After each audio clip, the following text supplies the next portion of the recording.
Difficile d'imaginer le tennis sans Serena Williams et Roger Federer, et pourtant. À peine quelques semaines après l'annonce de la retraite de la légende américaine à l'US Open.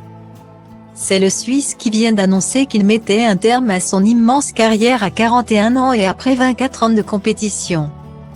Dans une longue lettre publiée sur son compte Instagram, il revient sur les raisons de cet arrêt et en profite pour adresser un magnifique message à sa femme, Mirka, qu'il a rencontrée en 2000. Confirmant d'abord qu'on le verrait bien à la vécu, une compétition hors du circuit qu'il avait prévu de jouer de longue date notamment avec Rafael Nadal et Novak Djokovic. Il explique ensuite qu'après avoir joué 1500 matchs, il connaît son corps et ses limites et qu'il trouve préférable de s'arrêter. Le tennis ayant été plus généreux avec lui qu'il aurait pu en rêver.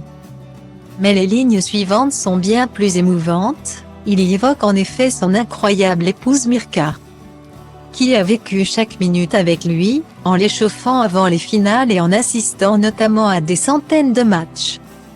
Même enceinte de 8 mois. Il faut dire que la quarantenaire connaît aussi bien le tennis que son époux, originaire de Slovaquie mais naturalisé suisse. Elle a elle-même poursuivi une belle carrière de 1996 à 2002, 2 ans avant sa retraite. Elle avait même participé aux Jeux Olympiques, où elle avait rencontré celui qui deviendrait 9 ans plus tard son mari. Celui-ci n'oublie d'ailleurs pas d'avoir une adorable pensée pour leur famille nombreuse.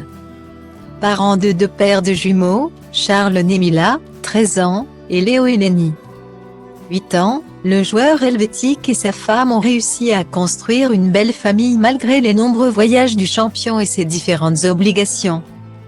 Voir ma famille me soutenir dans les tribunes est un souvenir que je chérirai à jamais, écrit-il, plutôt ému.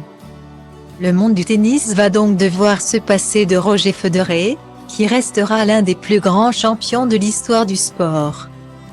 Détenteur de 20 tournois du Grand Chelem, un record qu'il a longtemps détenu avant de se voir dépassé par le futur papa Rafael Nadal, 22, et Novak Djokovic, 21. Le Suisse est notamment resté 310 semaines à la tête du classement ATP, tout en laissant de nombreux souvenirs à ses millions de fans dans le monde.